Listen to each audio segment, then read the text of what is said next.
am Lily Genovese. I'm the coordinator for Trout in the Classroom here in New York City and the New York City watersheds.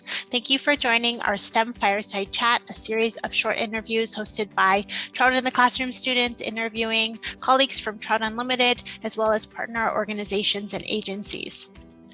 Today, we are joined by students from Brooklyn Technical High School, Michelle, Margarita, and Philip, who will be interviewing Caroline Shafer, who is a field technician working with Trout Unlimited in New York City's West of Hudson watershed. We also have Tara Granke, who is the Headwaters Youth Education Coordinator for Trout Unlimited National, and Dr. Margarita, who is a teacher from Brooklyn Technical High School and has been participating in Trout in the Classroom with her students for several years. Thank you everyone for joining me. Thank you, Caroline, and welcome. Hi, my name is Margarita. So our first question for you today is, I was reading through your article and I saw how you spoke about how you grew up hunting and fishing, and then later you became interested in conserving the environment in college. So how or why did you make this switch in your perspective, like as you grew up? Okay, so I actually still hunt and fish. There wasn't really a change in my perspective. I think it's kind of important to mention that both sports, that is hunting and fishing, is part of conservation. And so basically when it was time to choose a career path, I realized I wanted to do more for conservation since I enjoyed doing those activities on my free time. That's a pretty interesting answer, because I always considered hunting and fishing to be separate from conservation, but now I see there's a actual connection between them. And my name is Philip, by the way. My question is, what is one message you have to New York City students who want to pursue your career and field? Hi, Philip.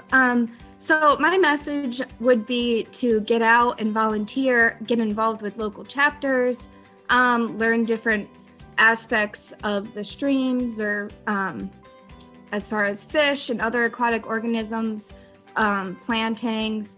The field is really broad, so basically find something you're passionate about and work towards that. Your career will be more enjoyable. My name is Michelle, and I think that was actually really interesting advice because it kind of falls along the line of like learn by doing. And my question for you is, do you feel your work and research are making an impact on the health of the environment or on environmental policy? And do you find your job to be rewarding? So Trout Unlimited's mission is to conserve, protect, and restore North America's cold water fisheries and their watersheds. I feel like we are making an impact on both. Trout are a sensitive species and have very specific needs. By restoring their habitat, we are also restoring the environment for everything, not just the trout. TU also impacts policy. We have some great advocates and are able to lobby for environmental bills and policies, and I do find my job very rewarding.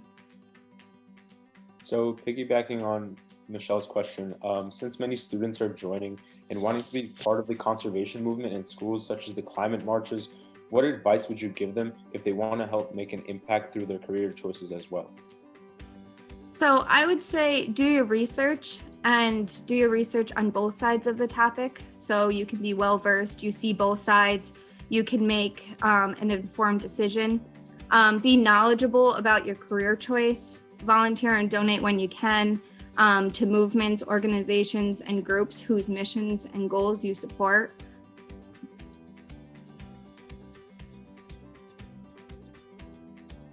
Thank you so much, Caroline. That was wonderful and so insightful. And I really appreciate the students coming up with these amazing questions and helping to inspire the next generation of STEM advocates and STEM career people. So thanks again to everyone for joining us, and I hope to see you on our next STEM Fireside Chat. Goodbye. Thank you.